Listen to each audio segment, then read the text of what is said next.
Jumpa lagi dengan Indra. Terima kasih untuk teman-teman yang sudah support channel ini dengan cara subscribe, like, dan share kepada teman-teman yang lain. Semoga Tuhan memberkati kita semua. Teman-teman yang terkasih, setiap dari kita pasti menginginkan rasa untuk dihormati, dihargai, maupun dipuji banyak orang, bukan? Tapi hati-hati, sebab mengharapkan rasa ingin dihargai dan dipuji banyak orang adalah awal dari dosa kesombongan. Terlebih-lebih dalam pelayanan gereja yang Tuhan percayakan kepada kita.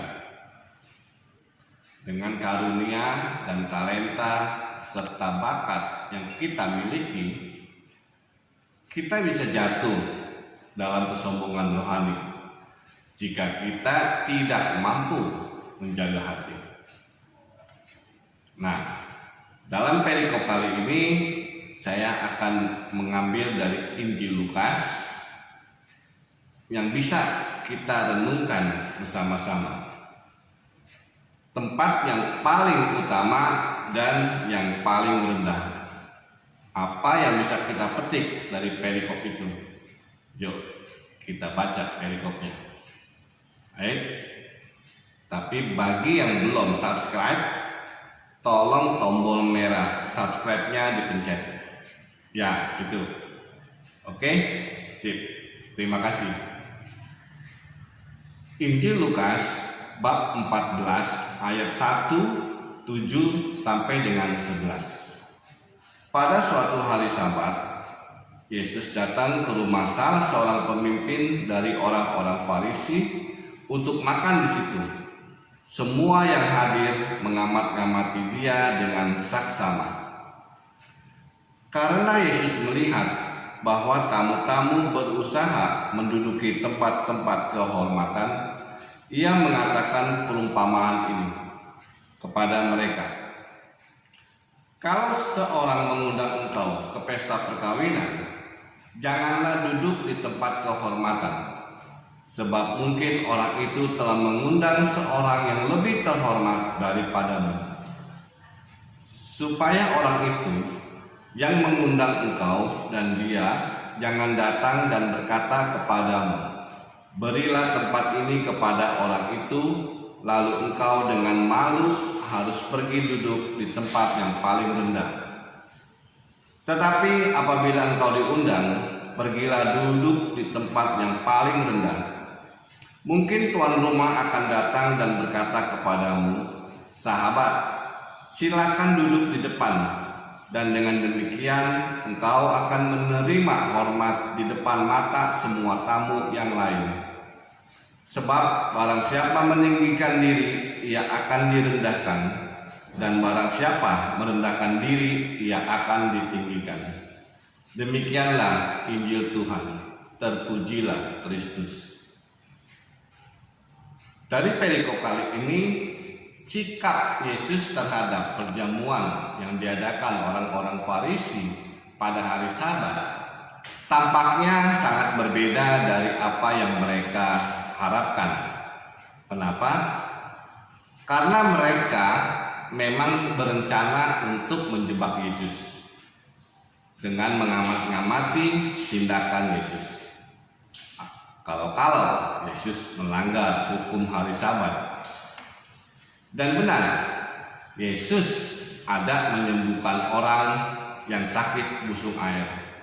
Itu kita bisa temukan kalau teman-teman membaca dari ayat 2 sampai dengan 6. Tetapi mereka bungkam dan diam saja. Nah, teman-teman yang terkasih, kali ini Yesus membuat pernyataan soal tempat yang paling utama dan yang paling rendah. Kenapa Yesus berbuat seperti itu? Karena di ayat 7 dikatakan, karena Yesus melihat bahwa tamu-tamu itu berusaha menduduki tempat-tempat kehormatan.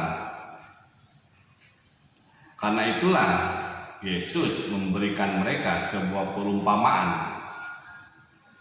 Teman-teman bisa baca kembali ayat 8 sampai dengan 10.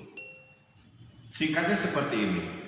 Jangan merasa ingin dihormati dan dipuji orang karena kita merasa hebat atau orang paling penting, ya, dengan duduk di tempat kehormatan.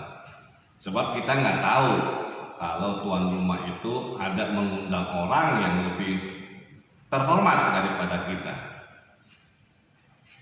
Jangan-jangan nanti ia datang bersama tamu itu dan menyuruh kita untuk pindah ke tempat yang paling rendah. Nah, sebaliknya, duduklah di tempat yang paling rendah. Ya kan?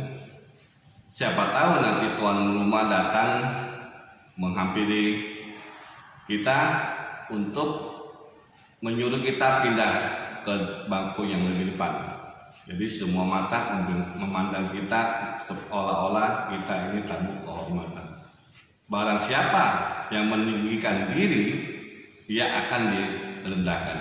Dan barang siapa merendahkan diri, ia akan ditinggikan. Teman-teman yang terkasih, perikop ini sebetulnya ingin mengingatkan kita untuk selalu bersikap rendah hati.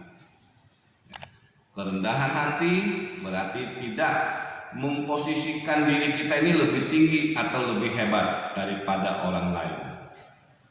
Dan janganlah kerendahan hati kita diartikan atau kita pakai sebagai resep jaim, jaga image, ya. Jadi dengan berpura-pura, padahal tujuannya supaya kita ini diperhatikan atau dihormati, itu sama dengan munafik. Namun kerendahan hati harus dari hati yang tulus. Nah, sebagai refleksi kita, bagaimanakah cara kita untuk memelihara kerendahan hati dalam masyarakat, dalam gereja, komunitas, dan dalam keluarga, teman-teman? Renungkanlah. Terima kasih.